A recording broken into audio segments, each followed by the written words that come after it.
ॻोठ गोशाह जे रहवासियुनि जो पंहिंजे ई कलोड़ा बिरादरी जे बासर माण्हुनि ख़िलाफ़ हिते नवां वलीमत प्रेस क्लब आॾो एहतजाज कयो पियो वञे। वधीक हिते एहतजाज कंदड़नि सां अवां जी ॻाल्हि ॿोल करायूं। असांजो पाण में बिरादरी मामिलो आहे। ॻोठ अंबजूणे जा रहवासी आहिनि।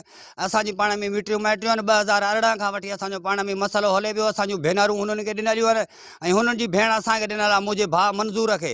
हाणे असांजो मुतालबो असां सां हू भेणूं बि नथा मिलाइनि ऐं असांजी भाॼाई बि ज़बरदस्ती विहारे वेठा आहिनि। उनजी बि तलाक पिया वठनि जंहिंखे 3 ॿार आहिनि।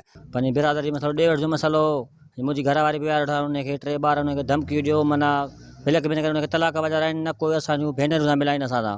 हींअर कोर्ट में माना मुंहिंजी घरवारी खे ब्लैक मेल कयो तलाक वॼाराइनि ॿार तलाक मूंखे 3 ॿार आहिनि। माई त तलाक मुंहिंजा ॿार त दरबदर थी वेंदा आहिनि। एहतजाज कंदड़नि जूं अवां ॻाल्हियूं ॿुधियूं। हिननि मुतालबो कयो आहे शहीद बेनज़ीराबाद जे DIG शहीद बेनज़ीराबाद ऐं SSP नवाब शाह खां त हिननि सां इंसाफ़ कयो वञे। कैमरामैन अब्दुल वहाब संग्राह सां गॾु एजाज़ अली संग्राह, सिंध TV न्यूज़, नवाब अली मोहन।